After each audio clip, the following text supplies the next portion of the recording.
Hey, it's John McBride. I'm sitting in the tracking room, Studio A, Blackbird Studio, Nashville, Tennessee. We're here today to get a killer drum sound for a small amount of money. In reality, most recording is done at home, at your buddy's house, in the garage, in the basement. And with technology today, I think we can get pretty close to a studio sound if we play our cards right.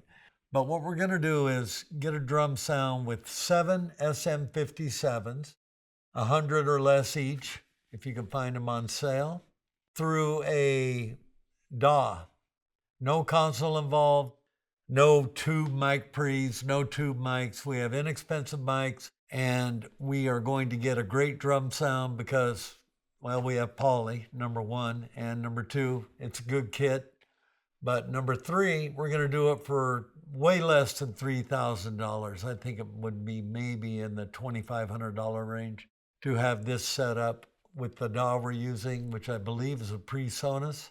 The one other variable is we're going to be recording into Pro Tools, which I know you can get on a subscription, or hopefully you already have Pro Tools. But with 757s, we're going to make a great sound here. And real quick, just to be thorough, I want to show you how I position the mics on this kit. It's a pretty straight ahead setup with the snare and the toms. I'm aiming the mic almost to the center of the drum, a little bit shy. So if this is your snare drum and that's center, the mic's aimed right in that neighborhood. On the kick, I've got the SM57 inside the head, about an inch and a half into it. The overheads, I'm doing the same space pair setup where this mic is splitting these two cymbals and this mic is on this cymbal. On the hi-hat, just like with the bigger kit, I run towards the outside of the hi-hats because number one, I like that tone better, and number two, it's a little farther from the snare.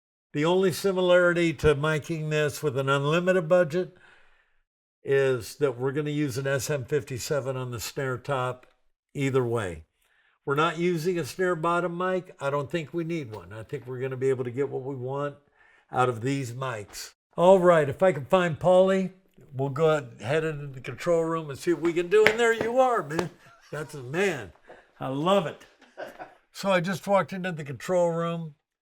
I'm using this PreSonus for mic inputs, mic pre's, and setting up a mix to listen to these drums. Now let's see how the balance sounds. Pauly, I'm ready for the whole kit. If you are, I'll get the click going here. Hang on. Let's do that.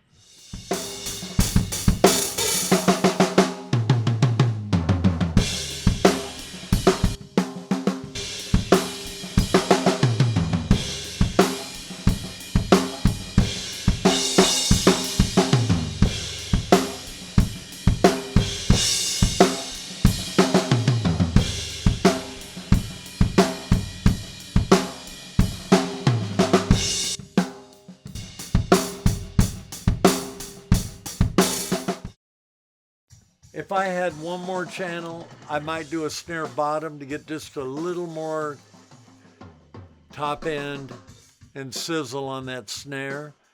But overall, this is really, really a nice sound and done on a pretty reasonable budget. I'm guessing around $2,500. I'll have to check my numbers, but it should be really close to that.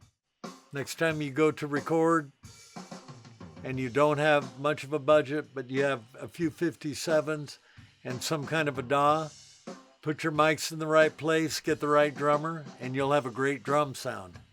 So have fun with that, and I hope you learned something today.